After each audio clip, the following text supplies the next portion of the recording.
standing orders, the Senate may, by resolution, appoint a special committee comprising of 11 of its members to investigate the matter. Now, therefore, pursuant to Article 145(3)(b) of the Constitution as read together with Article 152 of the Constitution and Standing Order 78(1) of the Senate Standing Orders, the Senate resolves to constitute a special committee to investigate the proposed removal from office by impeachment of His Excellency Rigathi Gachagua, EGH, Deputy President of the Republic of Kenya. Mr. Speaker, this is uncharted territory. For the first time, the Senate of the Republic of Kenya is being invited to conduct an impeachment hearing of a Deputy President. Much as this is constitutional, Mr. Speaker, it's the first time that this is happening. And there is a proposal before us as a House, as per our standing orders, to either consider this matter. We have two options as per our standing orders, to either consider this matter by a special committee or the plenary. The motion before us, Mr. Speaker, is a proposal to the House that we select 11 of our members from both sides of the House to consider this impeachment and advise us, Mr. Speaker.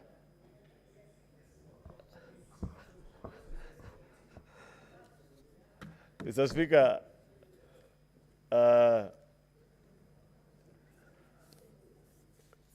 I don't know what is the excitement in the House. I have said already that this has never happened before, but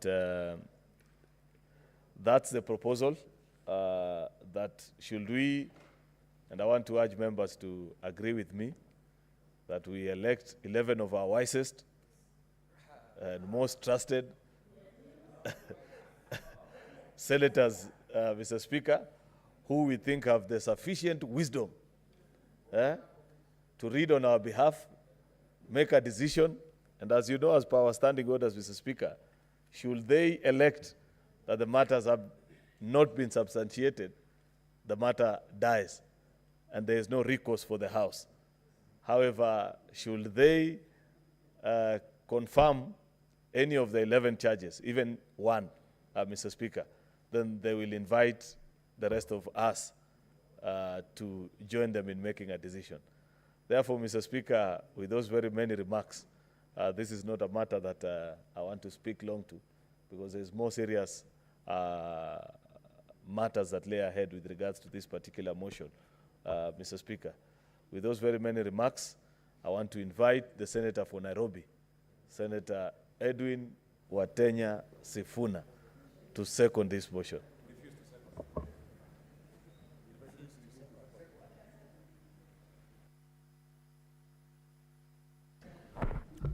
Thank you, Honorable Speaker. As you have indicated in your communication, indeed this is a matter that is extremely unique, that has elicited immense public attention, and therefore, Honorable Speaker, given the mood of the House and especially on the minority side, I respectfully decline to second that motion.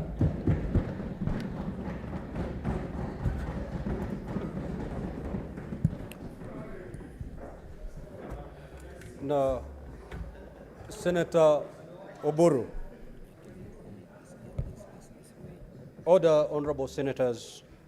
You will note that the Senate Majority Leader has moved a motion pursuant to Articles 145(3)(b) of the Constitution and Standing Order 78(1) for the establishment of a special committee to investigate the proposed removal from office by impeachment of His Excellency Rigathi Gachagua, EGH, Deputy President of the Republic of Kenya.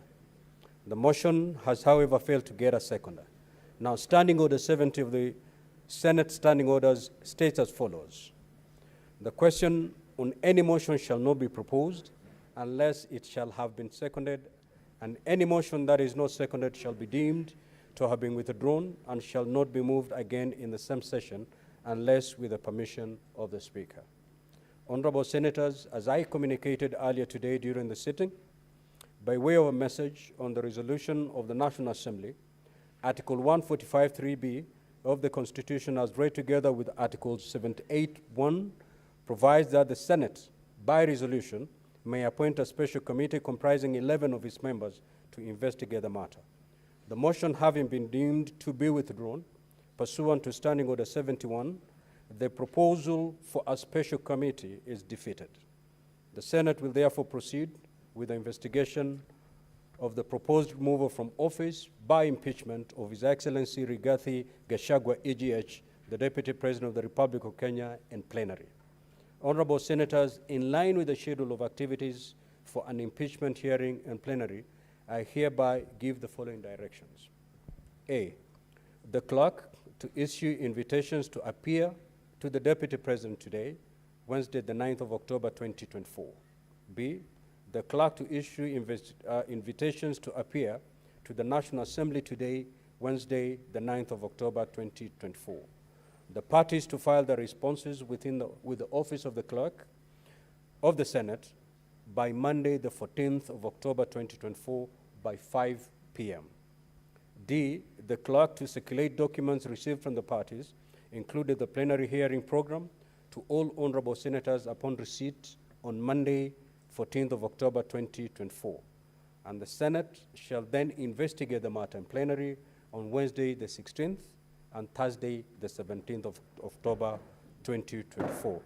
The Senate is accordingly guided. Thank you.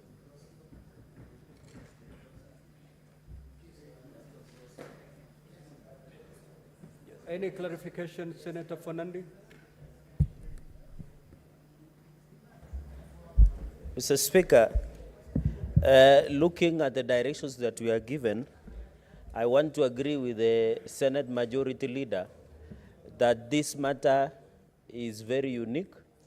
It is uncharted territory. We are so used to impeachment of governors as we have done before.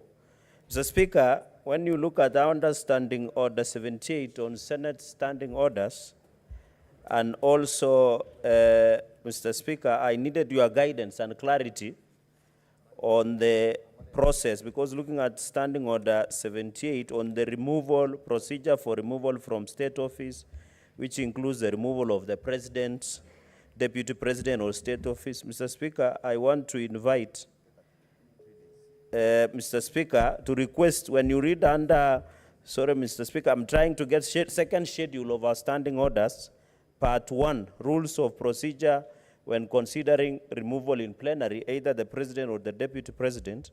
When you look at rule number 12, subject to these rules, the hearing of the evidence, once it commenced, shall proceed and continue on until the Senate concludes the hearing of the matter.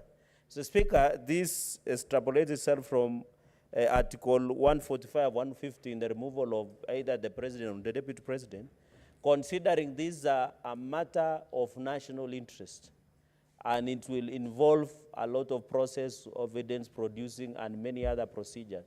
So, Speaker, considering the immense, would it be in order to request that, as per your direction, you increase even an extra day?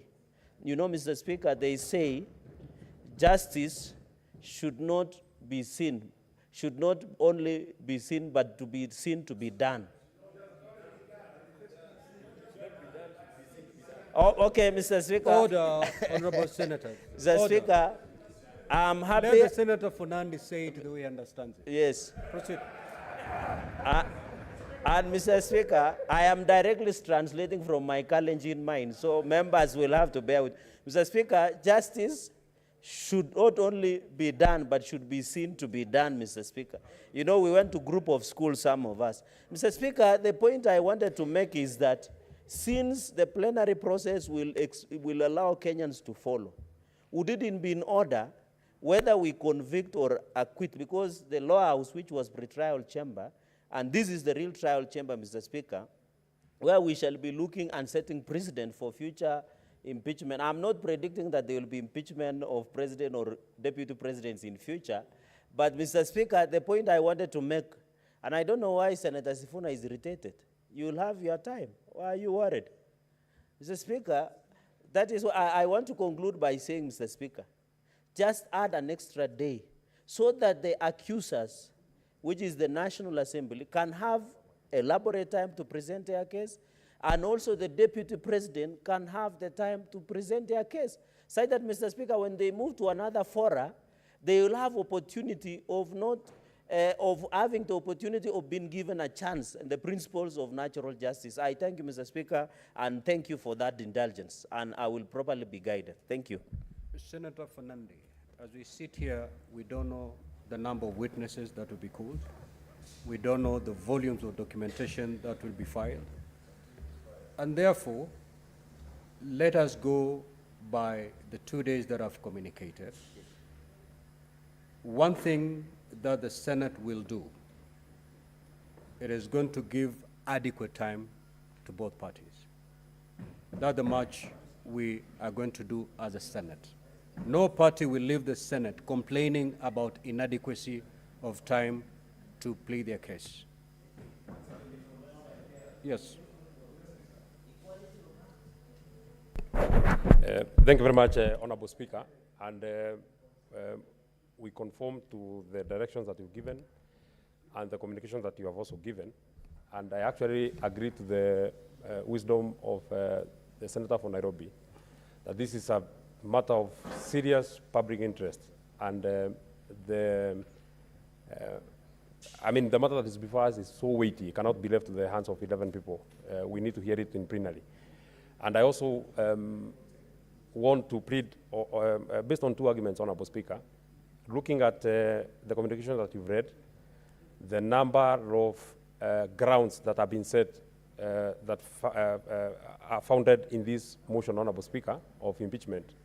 There are 11 grounds, Honorable Speaker, and in the experience that we have had as a House, I think this will be the highest number of grounds that we have ever looked at in as far as processing a motion of impeachment is concerned. That is my first concern. Number two, when we last dealt with the last impeachment of Governor from Meru, the reason why we were rushing against time and we didn't have to, we didn't allow members to debate and give their input. And I would not want us to get ourselves in that kind of a situation, that members want to give their contribution, they want to convince the others, because the reason why a motion, we have to debate on this motion is that I can convince the other members that I think the Deputy President should be removed or should not be removed. And we didn't get that opportunity during the last sitting. Why? Because the dates that had been gazetted for that particular removal were lapsing that particular day, and we had to vote. We had to start voting before 12. So if we get ourselves in the situation that you said that we are processing this motion on Wednesday and Thursday, and it is Thursday, we are almost done with the proceedings at Thursday, 11:30. Then we don't have time to debate. It is upon this reason why then, even if we leave the 2 days that you have communicated, then we need to leave it open that if we find ourselves that we are just done with witnesses, both the accusers and the ones that are being accused, the defense team, Honorable Speaker, if you're not able to debate, then we can come the next day, debate and take a vote. We should not then hurry this process as we hurried the last process, and it's not that we hurried it because we wanted. Many members wanted to contribute. It is the reason why the voting was very acrimonious. That's all. Thank you very much, Daktari, for that.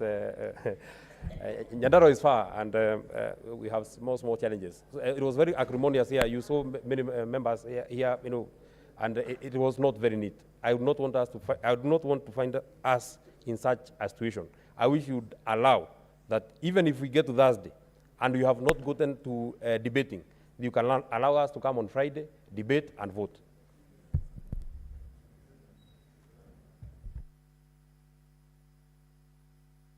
Yes, Senator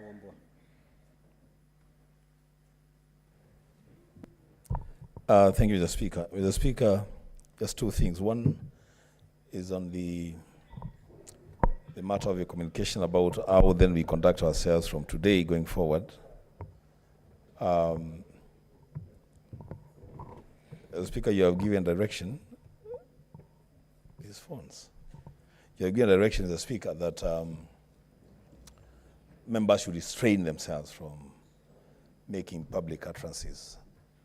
especially on the substance of this impeachment, which is a good direction as a speaker, because we are going into a long weekend and we're engaging with our constituents. The temptation to prosecute this matter even before it comes here is very high. So that caution is good, Mr. Speaker. Only that, Mr. Speaker, I will hasten to add that listening to the public wherever I go, and I don't go to a lot of places, Mr. Speaker, the whole world, the whole country is looking up to the Senate for justice to be seen to be done. In fact, there wasn't so much attention on the proceedings in the National Assembly. A lot of people saying, let's wait for this matter to go to the Senate. Mr. Speaker, this is a time that then the Senate of the Republic of Kenya must demonstrate real leadership. And the prayers that were being made by Senator Cheragay and Senator Medhu sit very well. That, Mr. Speaker, the assurance you have given that both parties will have sufficient time to prosecute their cases and to do what they have to do. Mr. Speaker, let that assurance also go out that the judges sitting on this matter will also have sufficient time to reason, to caucus. Mr. Speaker, and when there is need for even members to take time off, 30, 40 minutes, to caucus and steer this thing properly. So, Mr. Speaker, we don't have, I would really hate to see a situation where we end up the way we did with the Kawira case, the Governor Kawira case, where the last minute of voting is so chaotic, Mr. Speaker. Mr. Speaker, one other thing that you may also need to... Senator Kadure, just let him conclude so that I just give directions on this matter. Let us not prolong this debate. Mr. Speaker, let me just conclude by saying the other thing that you may also guide us now and into the debate is try and teach us on the issue of patience. People should patiently listen to others. Just conclude. And especially when I express an opinion that is not in line with your opinion. What is your point of order, Senator Oh, Kadure, my because goodness. you're really insisting? Thank you, Mr. Speaker, sir. Mr. Speaker, you know, if members will go that direction of Kawira Mwangaza case, Mr. Speaker, this case is in court. And what they're implying is that what was processed here was not right. Did you like so it is not it is not standing very well, Mr. Speaker, sir, because this matter has not been determined in the court. And one of the issues that has been raised by the parties is that some of the members did not vote. There was no time for discussion and all those matters, Mr. Speaker. So I think it will not be fair to the Meru County community if we discuss this matter now, because it is an issue which is in court, Mr. Speaker. Good. Honorable Senators, we shall conclude. No, it's me to conclude, Senator Wambua. Now, this is my direction, and it's very much what I've already directed. Honorable Wambua, which floor I have taken away from you? So, Senator Wambua, you're out of order and leave the chamber now for the rest of the day. Leave the chamber. We need to be orderly in this matter. We're going to handle a very heavy matter. We cannot have any senator heckling the speaker. As we go to this impeachment, you need to behave, Senator Wambua. Leave the chamber now. for the rest of the sitting. Leave the chamber. Leave the chamber.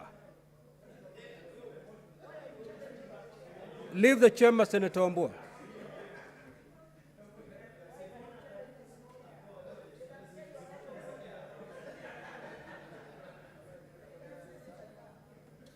Honorable Senators, the chapter we are just about to open, the process we are just about to undertake is extremely heavy. The country and the world is watching. Decorum is the least we'll be expecting from members. Senator Fonandi has raised a valid concern. Upon reading these charges, we have 10 days to conclude this process. I have directed that this matter be heard within 2 days. We have not seen the kind of documentation that is going to be filed. We have not seen the number of witnesses that are going to be called by each party. Once we see the documentation and the list of witnesses, and it becomes obvious that we cannot conclude this matter within 2 days, we have Friday. And therefore, let us cross the bridge when we get there. But one thing I want to assure the country is the Senate is going to do justice in this matter. All the parties are going to be given a fair, they're going to have their day in the Senate.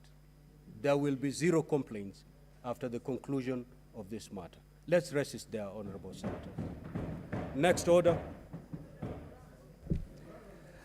Order number 9, procedural motion to hold sittings on Monday, 14th October 24, and alter the hours of meeting on Tuesday, 15th October 2024.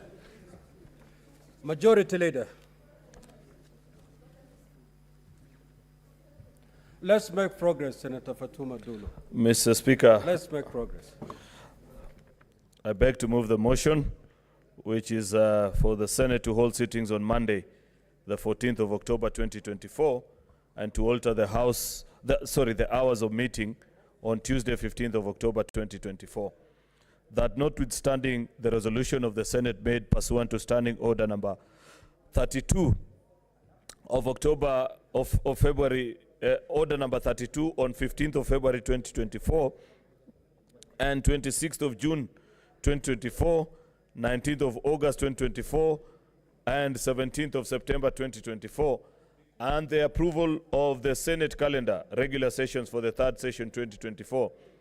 The Senate resolves: 1, pursuant to Standing Order number 34-4C,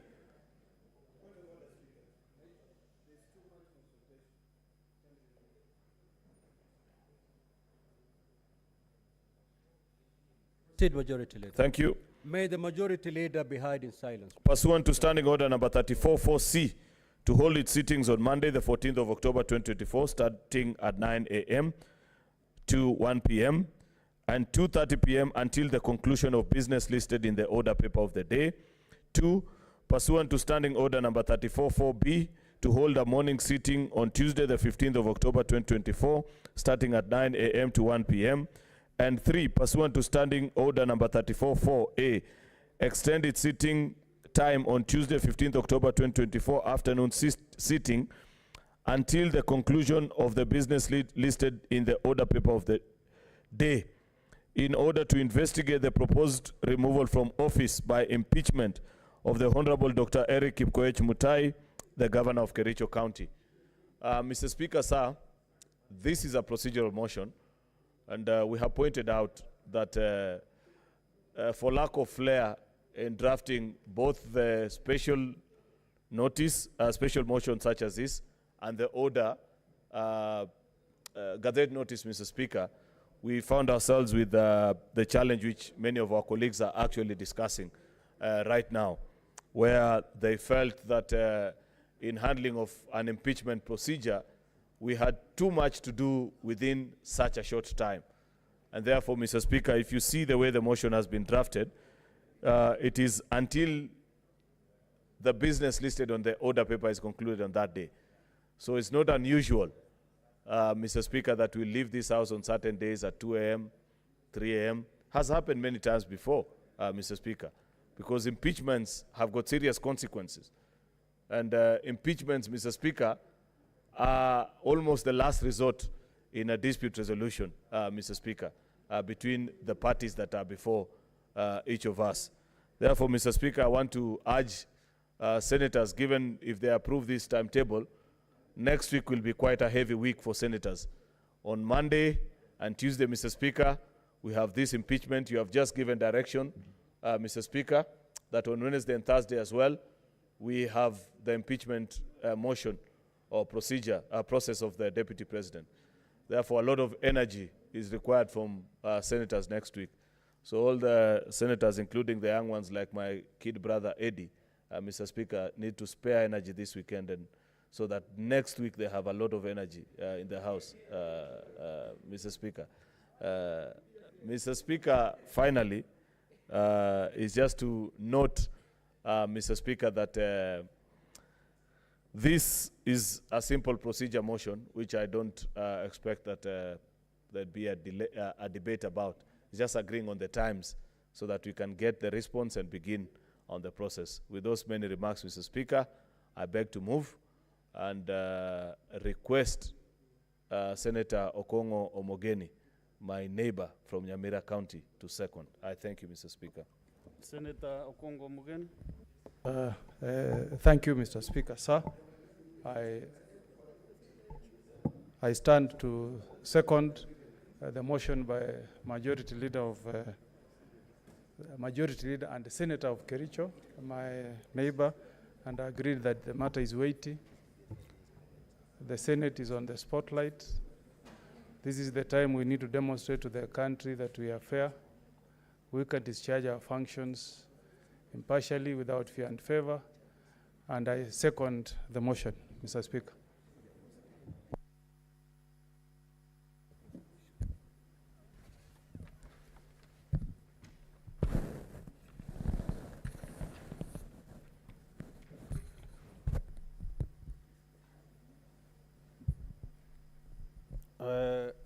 Honorable Senators, I propose the question that, notwithstanding the resolutions of the Senate made pursuant to Standing Order 32 on 15 February 2024, 26 June 2024, 19 August 2024, and 17 September 2024 on the approval of the Senate calendar regular sessions for the third session 2024, the Senate resolves: 1, pursuant to Standing Order 34 4C, to hold sittings on Monday, 14th October 2024, starting at 9 a.m.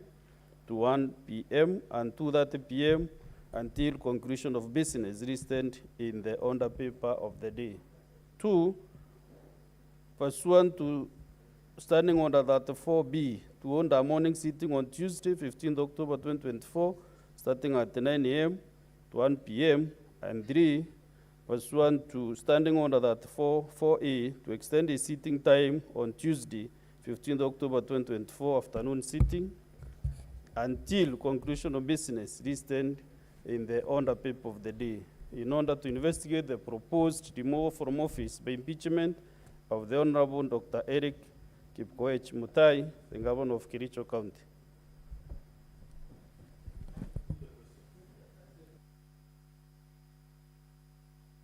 Honorable Senators, I can see a few senators lined up here on my screen.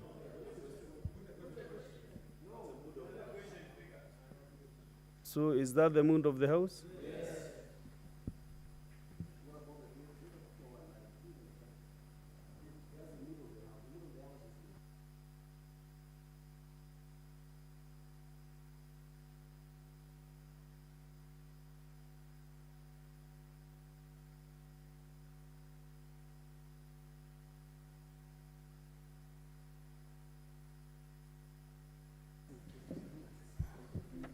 Now let me hear the wisdom of Senator Sigei Wakiri.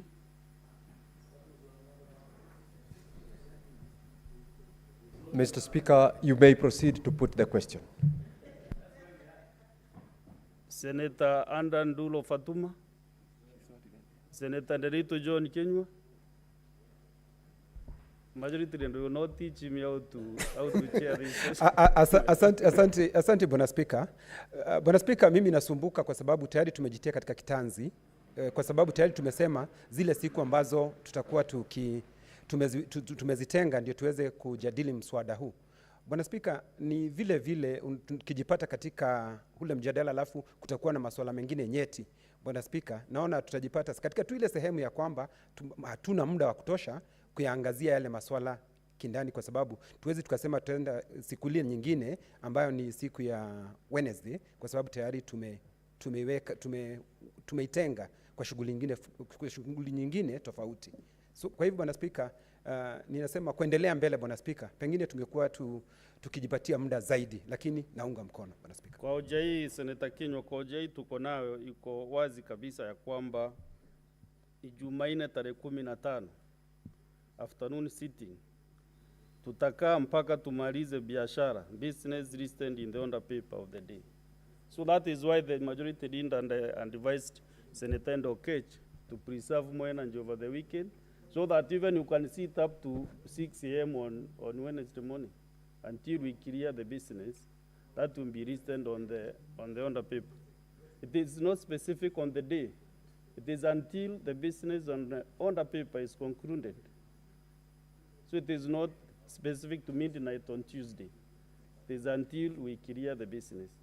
So I think you can also familiarize yourself with the order paper before or even when the question is put.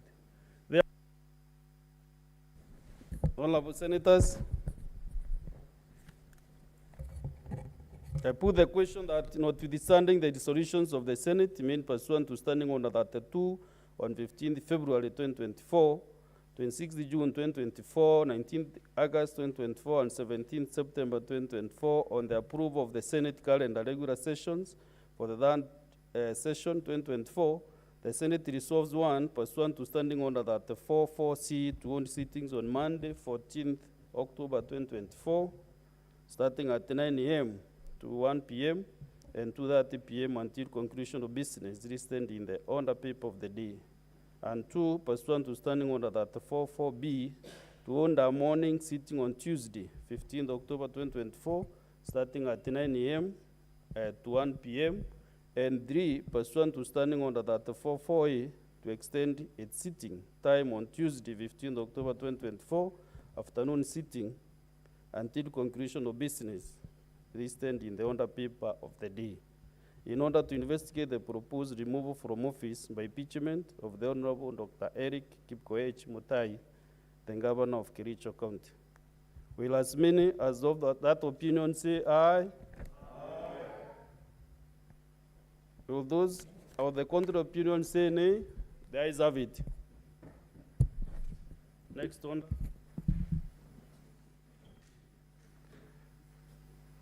Order number 10, motion. Report of the 9th Interparliamentary Union Global Conference of Young Parliamentarians held in Hanoi, Vietnam from 15th to 17th September 2023. Senator Mevdu was to move this motion, but I cannot see him around. Next order. So this motion is deferred until next time that will be allocated.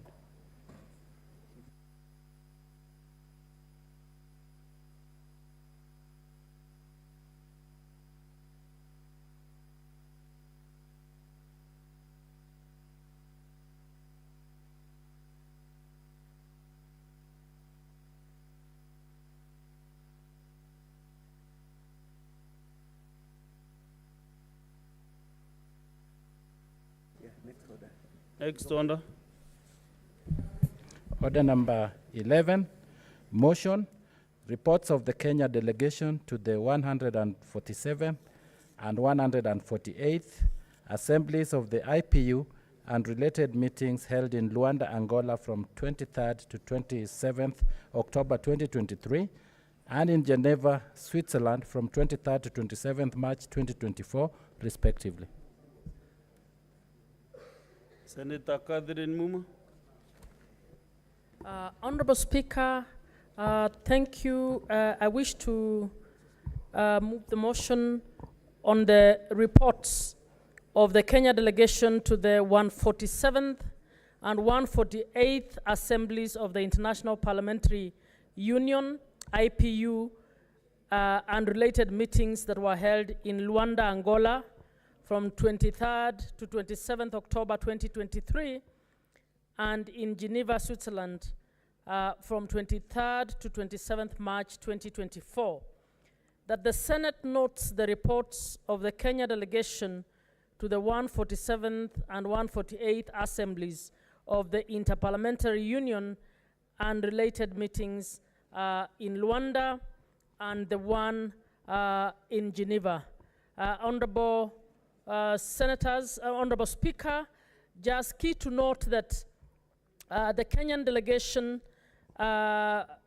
is represented in 5 committees by different members, including John Kiarie, who is in the Committee to Promote Respect for International Humanitarian Law. We have Honorable Naisula Lesuda, member of the Committee on Sustainable Development. We have Honorable Millie Odhiambo, who is the President of the Committee on the Human Rights for Parliamentarians.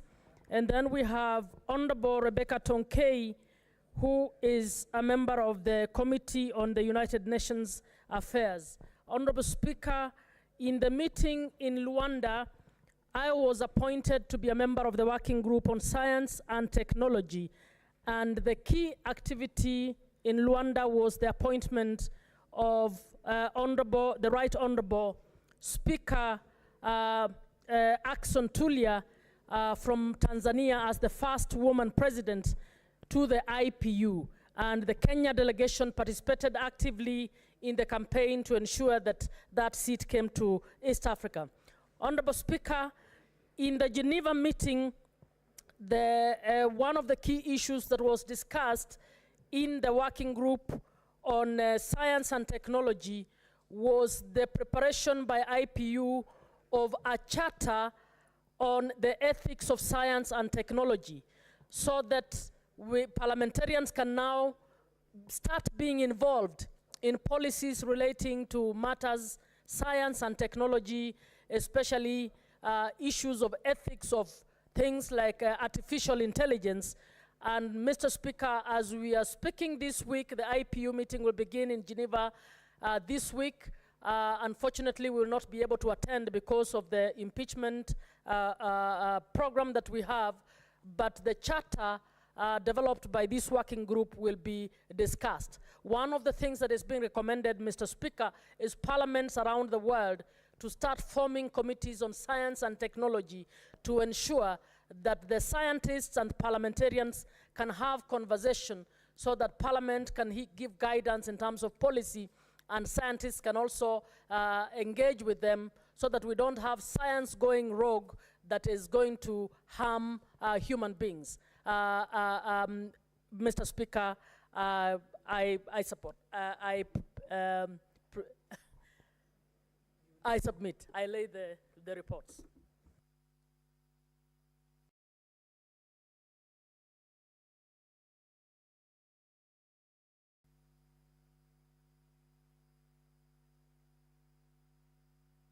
Senator Muma, you say you beg to move, and then also you get a seconder.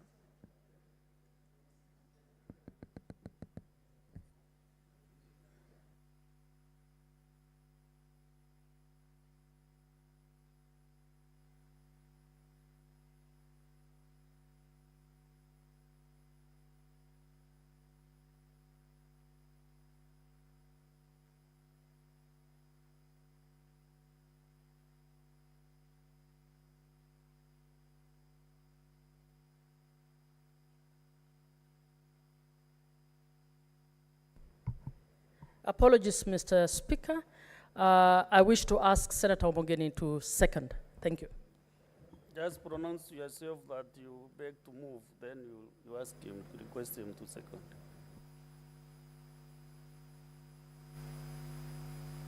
Okay.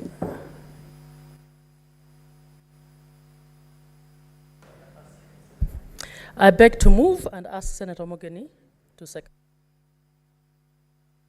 Senator Later your Kwongo report to Mugeni. one. Yes. And members, the reports are on our gadgets, so you can just check and get something to speak. Yes, thank you, Mr. Speaker. Mr. Speaker, I stand to second the report on the 147th Assembly of the Interparliamentary Union meeting and related matters that was held in Rwanda, Angola, that has been tabled by Senator Catherine Muma. Mr. Speaker, we live in a community of nations, and this initiative is very important among parliaments. It does a very good work, Mr. Speaker, because we cannot live in an island, Mr. Speaker. We need to measure what we are doing with what our brothers are doing in the neighboring countries, Mr. Speaker. And we hope, Mr. Speaker, as we send our members of parliament to these committees, we can deal with some of the serious issues that are affecting countries, especially, Mr. Speaker, issues of corruption. Mr. Speaker, when I used to serve in EACC, countries were trying to discuss, Mr. Speaker, how you can ensure that money that is being moved from one country to the other is discouraged by nations. So I was seeing a debate, Mr. Speaker, on a TV station this morning, and the senator for Kisii was disclosing that there are governors who have bought 8 flats in a country in Europe called Spain. And he was appealing to the Ethics and Corruption Commission to ensure that issues dealing with corruption are dealt with decisively, and the money that is sent to our counties is used for the benefit of the people who reside in counties. Issues dealing with climate change, Mr. Speaker, you can see the kind of floods that we are seeing in the US, Mr. Speaker. We need to be conscious that as a country, Mr. Speaker, we need not only to take care of our country called Kenya, Mr. Speaker, but that we need to also borrow from what we are seeing happening in other nations, Mr. Speaker. If we don't protect our environment, Mr. Speaker, we are exposing ourselves to risk. Issues like the threats that we face from terrorism. Mr. Speaker, before terrorists hit our nations, I remember that you cannot even access, you can't enter the airport, Mr. Speaker, because of what terrorism has done to the country. So this is a very important, Mr. Speaker. We need to preach peace. We need to have tolerance among various faiths. In this House, Mr. Speaker, when I look at Senator Faki, I look at him as a Kenyan brother. I don't look at him as a Muslim. And I'm sure he also looks at me as a Christian, Mr. Speaker. We need to encourage people in the human race to live as brothers and sisters. So with those few remarks, Mr. Speaker, I second this motion and pray that we can be a country that can preach peace. Nobody's happy with what is happening in the Middle East. We are not happy with the escalation of war in the Middle East. When there is war in the Middle East, the effects affect many countries. I hope that the UN, the United Nations, can push for a peaceful resolution with the disputes we are seeing in the Middle East, Mr. Speaker, so that Palestinians, Israelis, the people in Syria, and all those countries, Mr. Speaker, we want to see them live in peace, Mr. Speaker. When I was a young child, I used to hear about Palestinian Liberation Organization led by Yasser Arafat. Now I'm almost becoming a senior citizen. The disputes in the Middle East are still ongoing. The wars that we used to see in Angola, you still keep on hearing about war in Angola, Mr. Speaker, the war in Chad. We need to see the universe having countries that can live in peace, where we are all brothers and sisters who can cross from one border to the other, like what's happening within the European nations, where you can move from one country in Europe to the other. I wish that can extend to the whole world, Mr. Speaker. I don't need to queue to the American embassy seeking for a visa, reporting that 6 a.m., pay a whooping, I think close to 100,000 before I can get my visa to travel to the US. We need to accept that the human race, we are created by God as one person in the Garden of Eden, and that is the spirit that we should see world over. So, Mr. Speaker, I second. Thank you. Honorable Senators, Honourable Senator, can wait a bit. I'll give you 1 minute to close the door.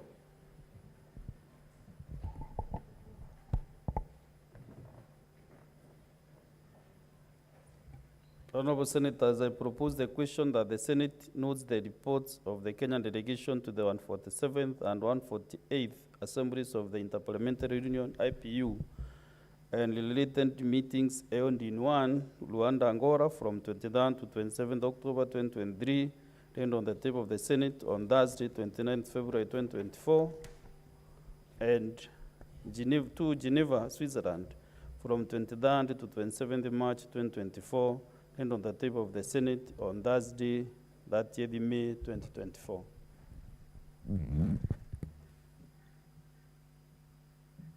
I'm now inviting senators to contribute to this very, very important report on interparliamentary union.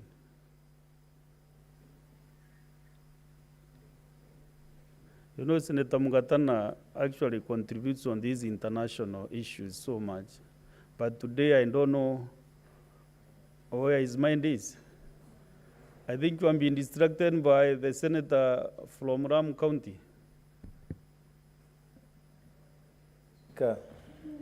Because this is similar to what you do in the Yes, Mr. Speaker. in the African Parliament. Mr. Speaker, I want to thank you for giving me the opportunity to debate the report of the Interparliamentary Union that was held in Angola, Luanda, Angola, from 23rd to 27th October 2023. Mr. Speaker, as you have correctly talked about, there is a very big role that parliaments all over the world play in terms of cooperation, coordination, and ensuring that the representatives of the people around the world come together and discuss issues that are relevant. Mr. Speaker, on this meeting that was held in Luanda, a lot of things were discussed, Mr. Speaker. A lot of things were discussed, but I would like to dwell on the issue that focused on global food security. Mr. Speaker, there are many challenges, and it was recognized by the parliaments that were seated in Luanda, Angola, that many parliaments in many parts of the world are affected by the problems of food insecurity. Mr. Speaker, there are lots of problems. The world is not being able to feed itself, and there are people who are living in areas that are frequently hit by climate-related disasters. And Mr. Speaker, during this meeting in Luanda, there was a focus on what was happening in the El Nino time, at that time, Mr. Speaker. And there was a relation in these discussions about droughts that had increased. And at that time, Mr. Speaker, they were talking also about the cycles of the droughts and the El Nino phenomena that was affecting food production and jeopardizing even stability of food supply across the world. Mr. Speaker, these parliaments also discussed the impact of COVID-19 pandemic, that so many people were not able to access their farms, so many people were not able to be engaged usefully so that they can produce food. And Mr. Speaker, apart from the climate issues, the question of the COVID pandemic was discussed. Mr. Speaker, other problems, including the increase on the prices of fertilizers, was also discussed. These challenges, Mr. Speaker, were put on those parliaments and discussed, so that Kenya also was part of those discussions, Mr. Speaker, that raised the challenges affecting food, including the increase on the prices of fertilizers.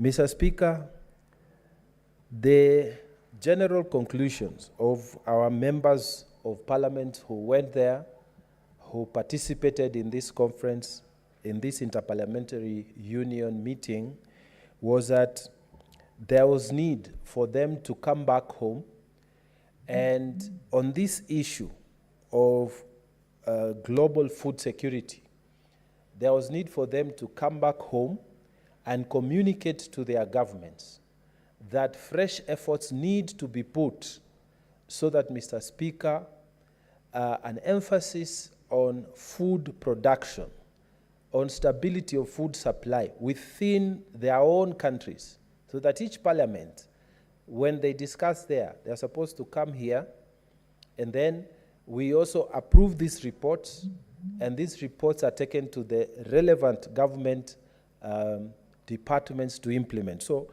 one of the important things that was discussed was the global food security. And Mr. Speaker, the resolution was that we need to come back home and tell our governments, and in this particular issue, is to talk about the strategies that the government of Kenya, like other governments, would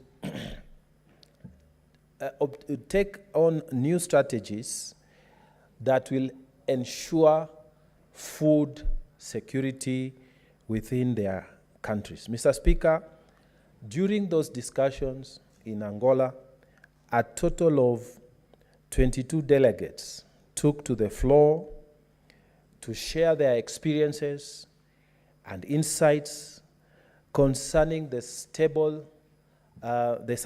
concerning the pressing issues of ensuring a stable and sustainable food supply for the world's population. Mr. Speaker, concerns were given from the global north, from the global south, and all these delegates, Mr. Speaker, they were able to explain their experiences, Mr. Speaker. And I have given the general challenges that we had and were explained in these debates. Every delegate explained what was happening in their home countries, Mr. Speaker, and what they thought strategies that could help in terms of ensuring that food stability is achieved within the continent. Mr. Speaker, there are many strategies that were given. Some of them we are already employing, and we know our Department of Agriculture in this country is doing what it needs to do to ensure that we have enough food supply for this country. But one of the things that was discussed as a strategy and that needs to be emphasized here in Kenya is that we need, Mr. Speaker, to involve our youth in production that is agricultural production. Mr. Speaker, for a very long time, people used to think that it is unfashionable to go into agriculture. Our children, and even in our generation and the generation that followed us, a lot of people would aspire to be professionals in various fields, in engineering, in the practice of law, like I did, in medicine, in architecture, and all these other big professions. Mr. Speaker, as we went on, the other generation that came after us, they would aspire to be IT specialists.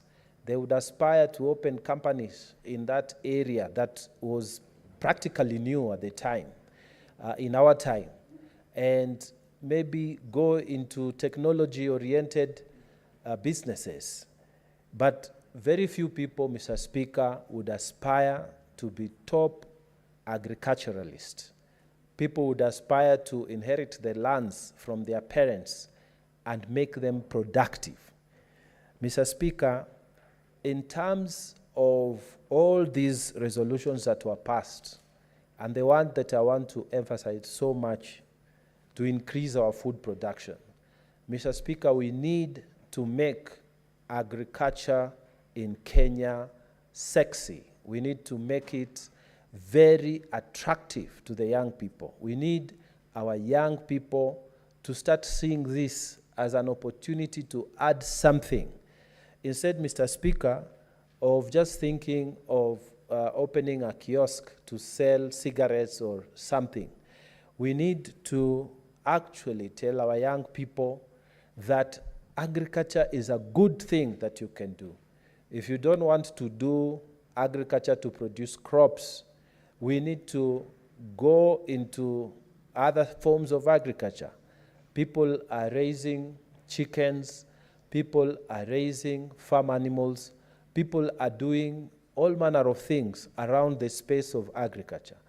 Mr. Speaker, some of the people who have really made it in this life are people who have been selling eggs, are people who have been doing business around wheat farming, are people who have been doing business around maize growing, are people who have been supplying the Kenya Meat Commission. We need to carry out a massive re-education of our minds. We must tell our children that it is good to actually be able to feed yourself. If you are at home, we must tell our children that it is good to go to the farm, and they must see us do this so that it is accepted as a fashionable thing to do. Mr. Speaker, I will not be saying enough if I don't mention the fact that some of our TV stations have done an extremely good job. And I want to single out two national TV stations that I have seen. They take their time, Mr. Speaker, to discuss about programs on agricultural production. And I'm so impressed that even the presenters, they are young people who are doing that kind of work. And Mr. Speaker, the prayer is that we will be able to push this idea, that it will be acceptable amongst our children, and it be fashionable, so that once they accept these ideas, Mr. Speaker, they will be able to go into agriculture, food production, and hopefully, Mr. Speaker, as we increase our own production within our own families, within our own villages, within our own wards, within our own constituency, we become secure, then the country as a whole will become secure. And this is the message that parliamentarians are sending to the government of Kenya when we met here. And with those very many remarks, I beg to support this report. I thank you, Mr. Speaker. Honorable Senators,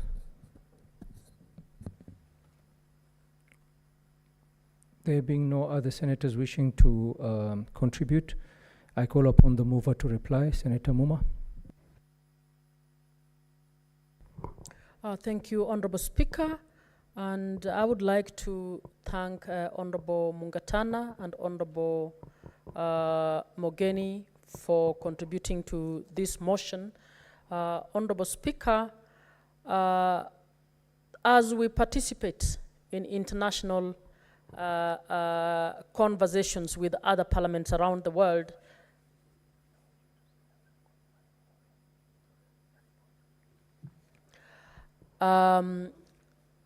as we attend these meetings, I wish to bring it to the attention of the House that these are spaces that are extremely important because we get to learn what is happening around the world and we borrow from each other and develop and strengthen international cooperation, particularly cooperation around the parliaments of the world. The Interparliamentary Union is the union of all parliaments of the world, except very few of those. Mr. Speaker, as we have met in during this session, very key issues have been discussed, including peace and security, and how the different nations can come together to strengthen the rules and regulations that we have internationally on peace and security, the rules and regulations around matters food security, rules and regulations around sustainable development, rules and regulations on other issues, particularly emerging issues. When I moved the motion, I spoke about the Science and Technology Committee that I'm sitting in, Mr. Speaker, that has been a very educative forum. Very educative forum because there are so many things we take for granted. And you find that the world is actually going to centrally driven by technology. And we are all going there, but possibly not planning for it properly. And the parliaments of this world and parliamentarians do not necessarily have the capacity to be able to know what kind of policy can they support within their arms of government. So these sessions enable us to be able to converse and to be able to see how to move legislation in these areas. One of the ongoing conversations technically that is happening is the matter of internet governance.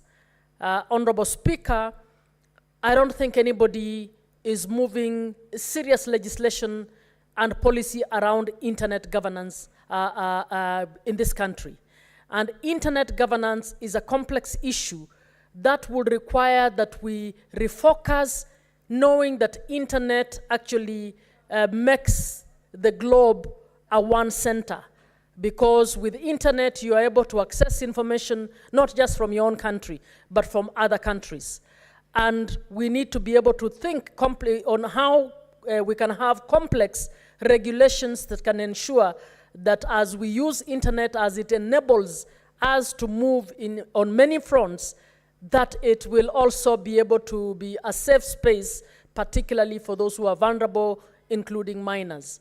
We would not know how to do these things unless we deliberately are trained on this. And I'm not aware of, at the Kenya level, any trainings that our own parliament or PSC has put in place to guide us on understanding the complex scientific areas that require that we regulate.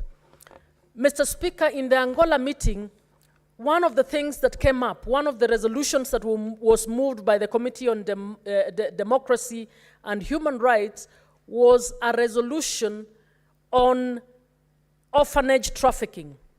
And this, Kenya actually had 6 amendments to this resolution, and we actually managed to get 5 of them taken up. And when I came back home, Mr. Speaker, I'm happy to report that I have actually, with the support of the legal department, we are drafting an amendment to our Child Trafficking Act, because in that act we never contemplated trafficking that happens around the orphanage.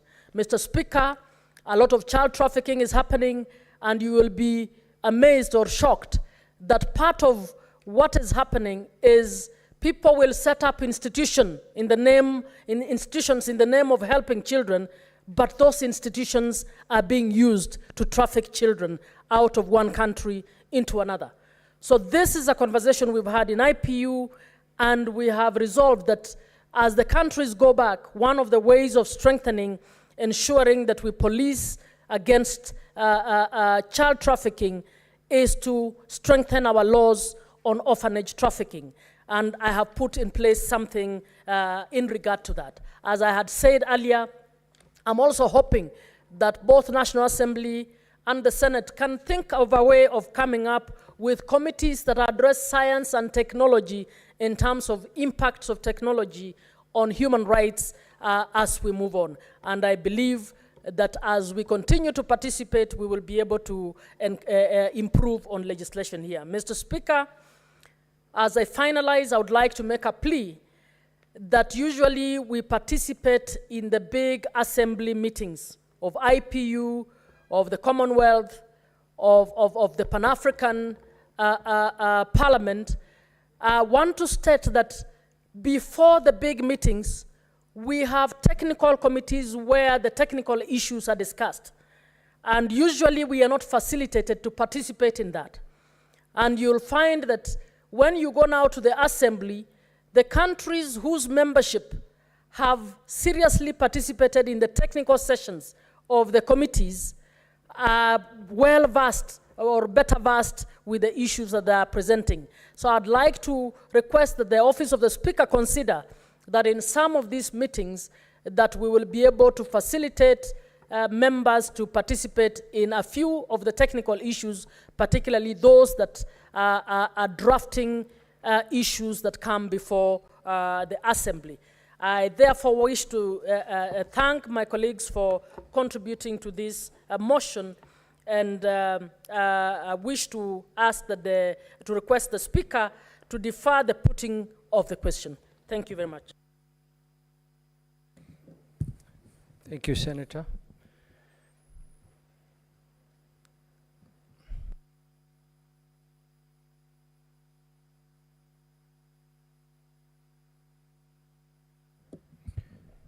This motion will be deferred to a later date.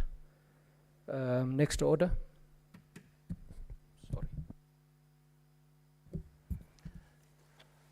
Order number 12, motion. The report of the Kenya delegation to the extraordinary session of the 6th Parliament of the Pan-African Parliament held at the Gallagher Convention Center, Midrand, South Africa from 20th to 27th March 2024. Senator Mungatana. Thank you, Mr. Speaker, for giving me the opportunity to move. This will be a very brief one. And I will request the Honorable Catherine Muma to second me. Mr. Speaker, we had the session of the Pan-African Parliament in South Africa. Mr. Speaker, the Pan-African Parliament is an important parliament because that is where all African nations come together to discuss the issues that affect Africa. Mr. Speaker, previously, those presidents who held a vision to bring Africa together and create a united Africa, the likes of Kwame Nkrumah, the likes of Julius Nyerere, and the likes of many of these presidents who came together, they wanted to create a government, a system that would enable consultations at government levels. Mr. Speaker, once the governments agreed, it was deemed necessary to have another body where the peoples of Africa can be seated together to discuss on behalf of the representatives of the people. So then a parliament was then created, and this is where we are, the Pan-African Parliament. So Speaker, I head that delegation, but members of the delegation include our own Senator Professor Margaret Kamar. Also from the National Assembly, we have Esther Passaris, Joseph Kalasinga Majimbo, and Rehab Mukami. So the 5 of us, like all other nations, the 55 countries of Africa, we send 5 people there. Mr. Speaker, the delegation participated in an election. This was an extraordinary meeting which was called so that we can have an election. And Mr. Speaker, so that the country can know what happens. In Pan-African Parliament, we follow the African Union parliamentary, the African Union principle of rotation, so that if the president of the Union, of the Pan-African Parliament comes from the Southern Caucasus, in the next time it is the Eastern, in the next time it is the Northern, and we go on rotating like that. So these elections were done, and Mr. Speaker, it was a successful election. It brought order to the Parliament of Africa, and Mr. Speaker, it is good to note that the new committee that was elected, which we call the Bureau there, is President Honorable Chief Fortune Zephania Charumbira. The first Vice President was Honorable Professor Masuda Mohamed Lagdaf. The second Vice President was Honorable Ashabir Wale Jorges Gayo. And the third Vice President was Honorable Lucia Dos Passos. Fourth Vice President was Honorable Jija Mamar Mahat. So, Mr. Speaker, it was a brief session, and there were some issues that made the Parliament not to work for some time, but after this election, those issues were resolved, and Pan-African Parliament was able to move forward. And I want to take this opportunity to thank the entire delegation that we went there. We worked very well, and we made sure that Kenya was well represented during these campaigns and even during these elections in every part. Mr. Speaker, before I sit, it's important for me to say the following, that we had an important engagement with our High Commission in South Africa.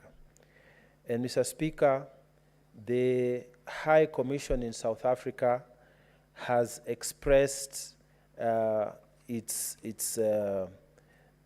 desire that we make it clear that Kenya and South Africa have had a long relationship. Since when South Africa got its independence, or its first democratically elected president in 1994, we've had good relationship with South Africa. But when it comes to trade, the message is that we are still having a very unfavorable balance of trade between the two nations. South Africa, although Kenya is a big economy, but South Africa is exporting to Kenya high value items, like they have a BMW factory there. So when they sell these things, all our agricultural and whatever products, they measure little as against the value that they send to this country. So it is time that Kenyans, and this is the message from the High Commission, it is time that Kenyans take up opportunities that are being provided in South Africa. We have signed a bilateral that allowed favorable trade, so that Kenyans who are going to South Africa to do business are never disturbed. And Kenya also took the opportunity to not to require visas, just like now we don't require when we go to South Africa. South Africa followed it. So we have opportunities for those who think they can make a life to go there. So aside from the Pan-African meeting that we did, we also visited the High Commission, and the High Commission has asked us to encourage our people to also look at opportunities down in South Africa. With those very many remarks, I know I had asked the Honorable Catherine Muma to second, but I have seen, yeah? Okay, so I will then ask Honorable Muma to second the motion. I beg to move, Mr. Speaker. Thank you. Senator Muma.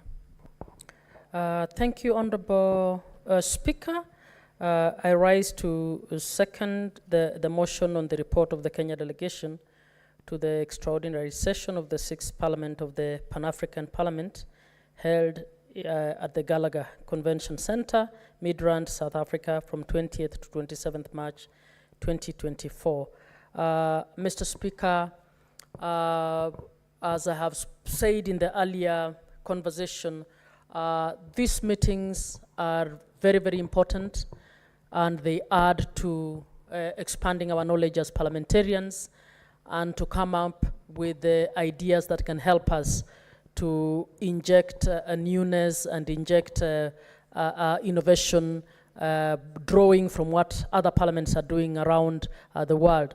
The Pan-African Parliament in particular, Mr. Speaker, is one where I think we can do a lot more. And even as our colleagues participate in this forum, I wish to urge them to help to bring the conversation of expanding trade in Africa a lot more.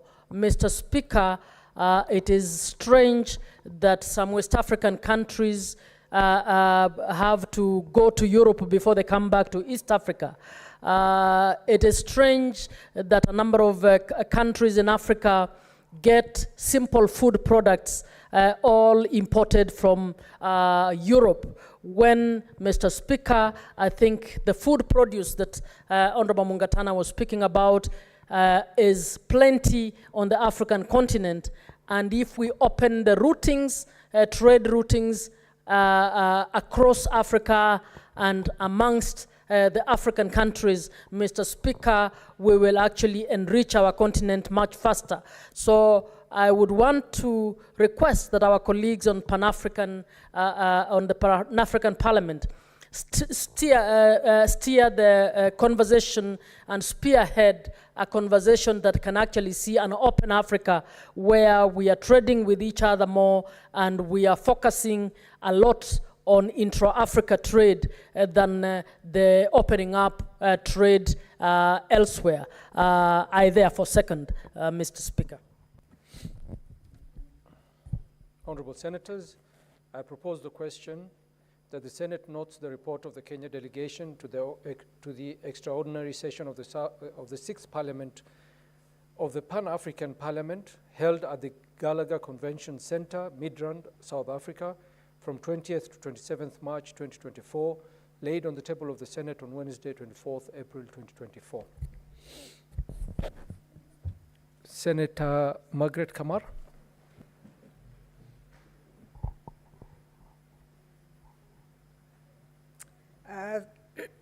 Thank you, Mr. Speaker, for the opportunity to support the motion on the report from the Pan-African Parliament.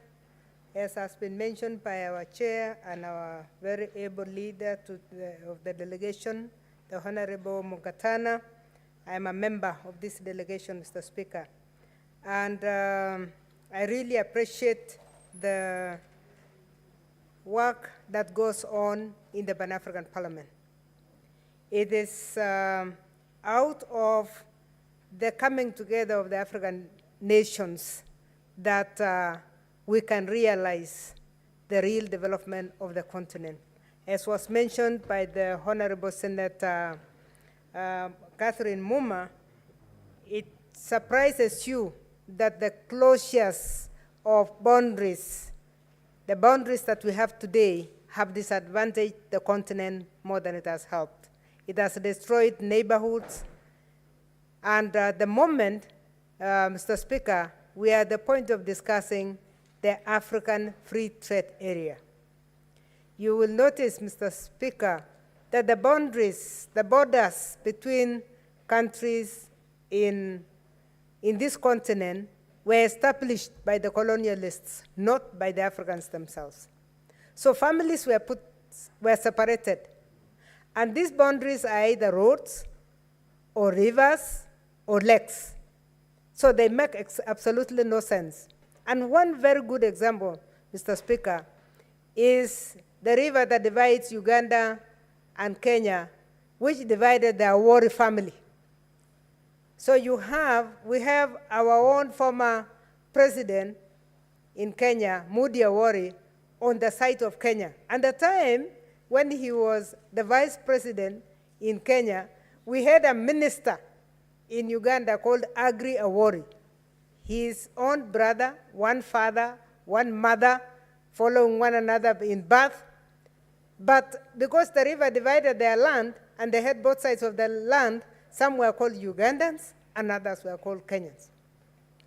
This is true for most neighborhoods along the boundaries in the continent of Africa. So as the heads of state are now discussing the unification as far as trade is concerned, to enable free movement of goods and free movement of persons, it is the thing that is going to develop the continent. Because this boundary issue is what has caused enmity between peoples who were friends. It has created tension between people who didn't even know what it means to have a name called a country. So, Mr. Speaker, I want the senators here to note that very soon we are going to come to this House to request for ratification of the protocol on the African Free Trade Area after. And that is going to be a breakthrough for the continent. There are a number of protocols that we hope can be ratified soon. We have the Malabo protocol that has not been ratified in this House. We have a number of other laws, model laws that are developed by the Pan-African Parliament. In the Pan-African Parliament, Mr. Speaker, one of our projects is to develop model laws. Why model laws? We develop model laws because we are developing standards that we expect different countries to go and adopt. Now, when we pass model laws in the Pan-African Parliament, it is expected that every country will use the same model law to introduce amendments to their own laws so that we have some standards. And I want to say, to mention just a few areas where we need standards, Mr. Speaker. We need standards in mining so that the laws of mining and exploration can be the same. We know that Africa is very rich when it comes to minerals. But because of the different approaches to mining, because of the different ways in which policies have been crafted in the different countries, it is very easy for one to mine in Uganda, sell in Kenya, using a completely different regime. And this becomes very, very dangerous because then you have smugglers coming in. Because if it is easier to mine in Kenya and go and sell in Uganda, then the policy in Kenya allows you to mine and sell and does not allow you to sell in the same manner that a neighbor sells. It is very easy for one to use the policies and the rules in one country to their own advantage and move to the next country to do the same. Mr. Speaker, I'm mentioning mineral resources because one of the things that is now coming up in the Pan-African Parliament is that there is need to add value. And we need to have a standard way of adding value, because we know that we have lost a lot as a continent, because we have not been able to add value to the natural resources that we have. What is the implication? The implication is that we have sold things very cheaply as a continent, and we go back and import the same after they have been value added more expensively. So we are the original owners of the products, but then we only enjoy a product that has been added value more expensively. And that will make the continent remain very poor. Mr. Speaker, we have a model law that has come on agriculture, which I hope, again, we'll be able to adopt and cause our own laws to be changed as a House. We are happy because Esther Passaris, who is a member of the Pan-African Parliament, is a member of the Agriculture and Rural Development Committee, and she is going to table the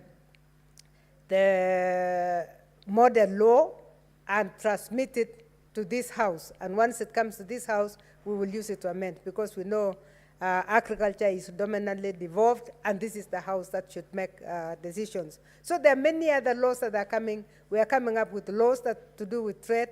Mr. Speaker, I sit in the Trade Committee, and we are working on the issue of the free trade area currently, and we are really pushing hard to make sure that this continent becomes open. We know that there is, within the agreement of the African free trade area agreement, it is clear that when we have about 8 members having ratified, they are allowed to proceed. And we are going to urge the East African community to proceed with that. We know that currently we have the customs union between the East African countries. And again, even as we are working on that, one of the objectives of the African Union is to make sure that the regional economic blocs, like the East African community, can integrate further and be the role models when it comes to integration. And this is what we are going to push for ourselves as the East African region, using the model that has been successful in allowing trade between the states of the East African community, so that we can spread out, because the East African region under the African Union has more countries, in fact, than what the East African community has. We have Ethiopia, we have Djibouti, we have the islands, Madagascar and Seychelles, and we need to expand that integration and to allow free movement.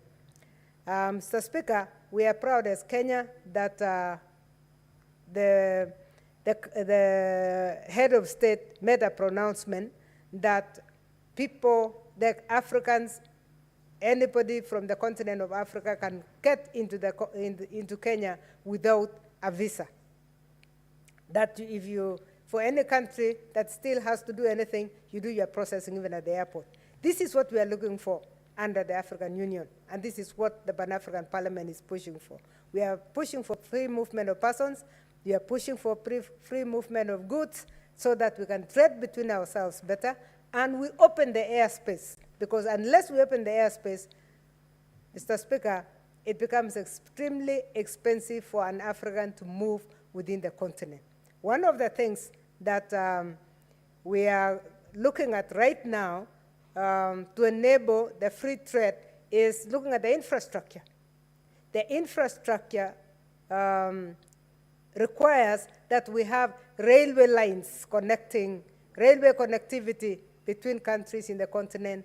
We want to have road networks between the country.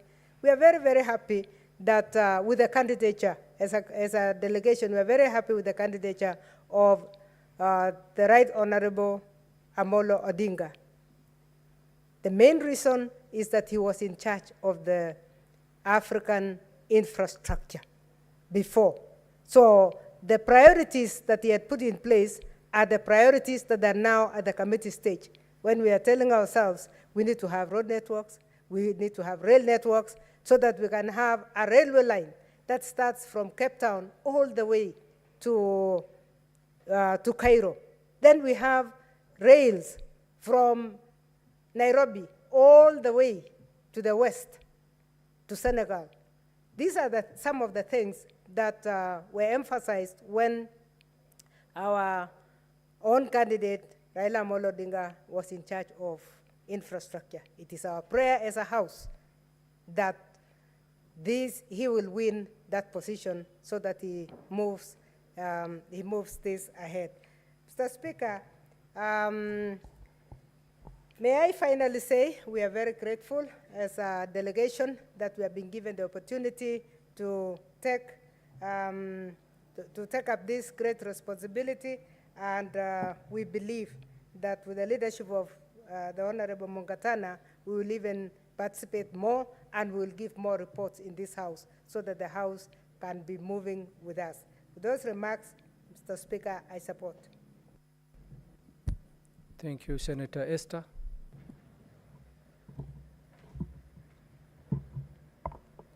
Thank you, Mr. Speaker, for giving me this opportunity. First, I wish to support this report by the members of the Pan-African Parliament who represented us in South Africa, led by the able Senator of Tana River, Senator Danson Mungatana. Senator Mungatana has been very consistent, especially anytime he represents this House in international fora. He quickly comes back and shares lessons learned with the members of this House. And I know that some of us who are following in those footsteps are actually going to reap big and also share with the rest of the Kenyans who are watching some of these discussions. Mr. Speaker, sir, allow me to just note a key area of interest. This is on trade. As a member of the Trade Committee of the Senate earlier this year, we were fortunate enough to have an address by the Secretary General of the African Continental Free Trade Area, that is Wamkele Mene. And he took us through what their agenda is and how they want to synergize with African countries.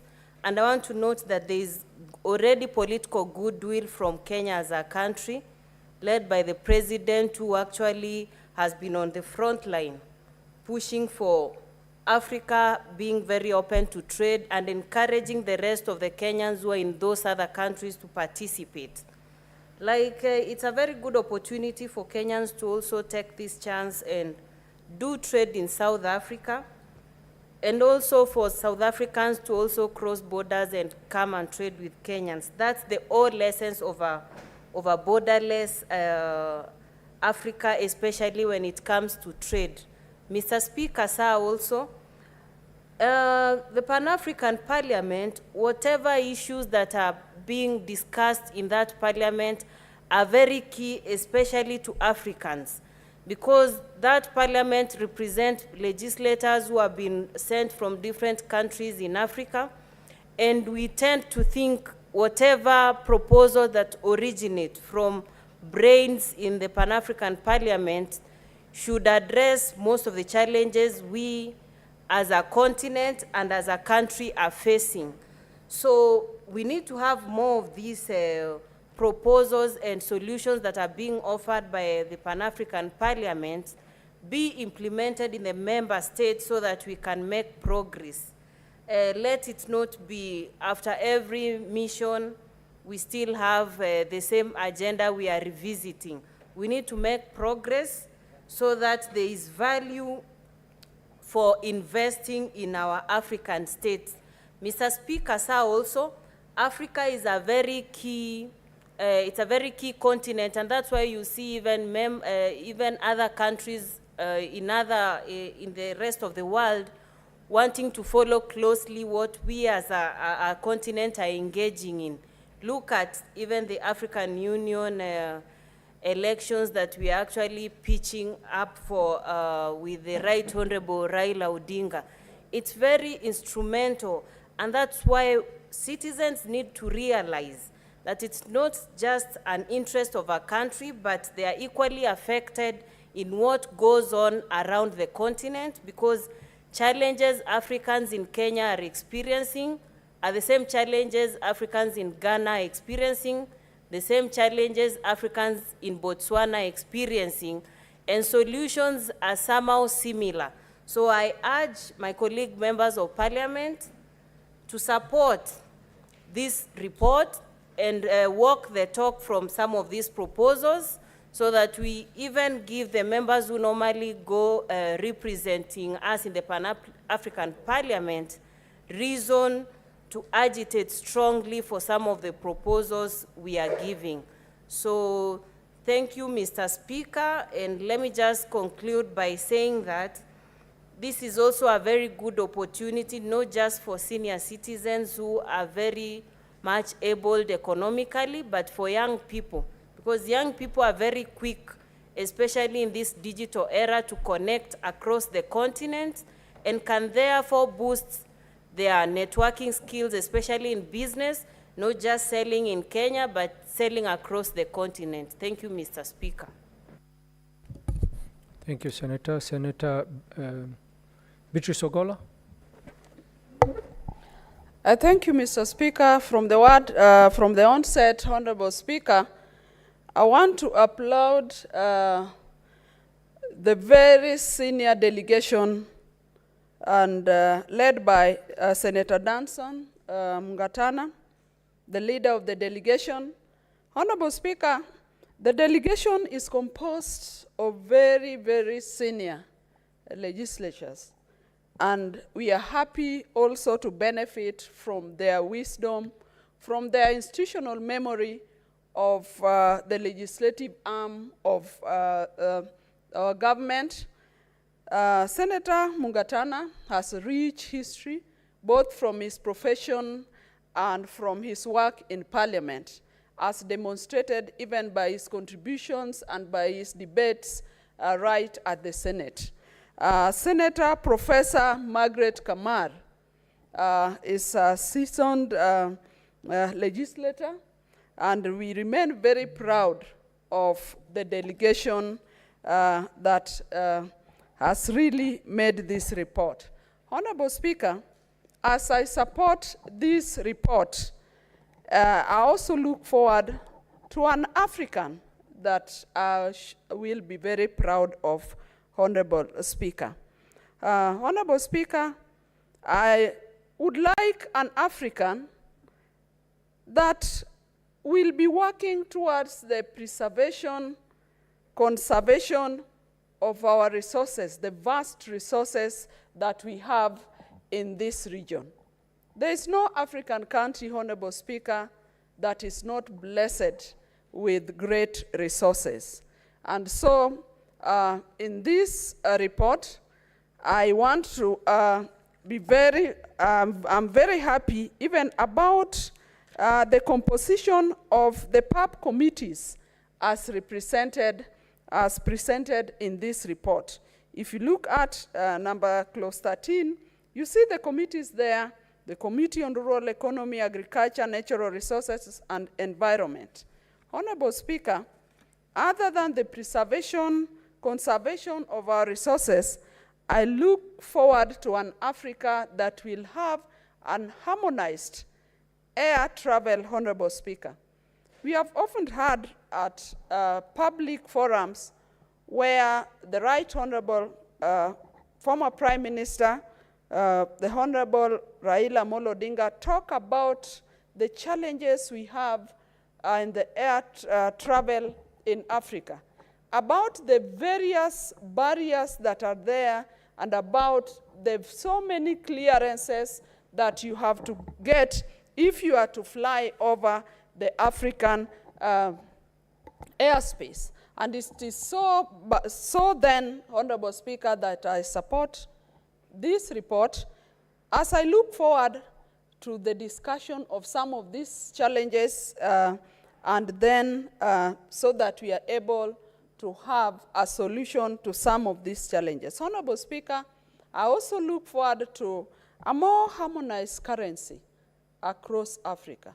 Honorable Speaker, we know, and as was echoed by my senior Senator Kamar, that Africa was one, and we were made to feel that you are Kenya, you are Uganda, you are Botswana, you are Rwanda, you are all over all these countries that were created from the same block. I look forward, Honorable Speaker, to a day when I could travel from Kenya and go north and go south and go west, but only use one currency. And it is based on that that I support the report, because we are looking forward to eminent solutions that will come from this engagement. Honorable Speaker, in the report they've referenced to a number of objectives of the Pan-African Parliament. Honorable Speaker, I'm keen on good governance around the continent. I'm keen on an Africa that will be peaceful, that will be secure, an African where issues of human rights take precedence. I'm looking forward to an Africa that will have an enhanced infrastructure. Other than the air travel, Honorable Speaker, we can have an enhanced road network, we can have an enhanced water transport, and that can only come forward with the objectives that has been set by the Pan-African Parliament. Honorable Speaker, I look forward to an Africa that will address collectively the challenges we are facing on climate change. Honorable Speaker, just last year, some of us attended COP28, and we are looking forward to engagement, a world engagement on COP29. But Honorable Speaker, as I rise here and support this report, I'm looking forward to an Africa that will have one stand, that will collectively engage, that will collectively push for the agenda of climate change and all the challenges that Africa goes through. Honorable Speaker, I cannot forget to say that under the climate change, we should be addressing, as Africa, we should be addressing the issue of climate justice or injustice, and particularly to Africa. When you look at our contribution to global emissions, Honorable Speaker, Africa, we feel there's unjust, that while globally other countries or other regions contribute more to the global emission, Africa unjustly suffers so much at the hands of those global emitters. But interestingly, Honorable Speaker, we do not see the same contribution by those countries that globally emit more than Africa. We only see Africa getting a paltry. And so, Honorable Speaker, as I support this report, I would like an Africa that will address such challenges collectively as the Africa that we were. Honorable Speaker, as I wind up my support for this report, I would like an Africa that will be looking at the future collectively. And that brings me to the just initiated Futures Caucus, as initiated by Senator of Narok, Senator Olekina, that we should have a continent that will be driving a future agenda, that we should have a continent that will be looking at future solutions, right from the challenges we have in agriculture, infrastructure, education, health, climate change, as I've stated, and globally on all. Africa must relook at our education system, and I support. Senator Beatrice Ogola, you'll have a remainder of 7 minutes when this motion resumes next. Honorable Senators, it is now 1 p.m., time to adjourn the Senate. The Senate therefore stands adjourned until today, Wednesday, 9th October 2024 at 2:30 p.m.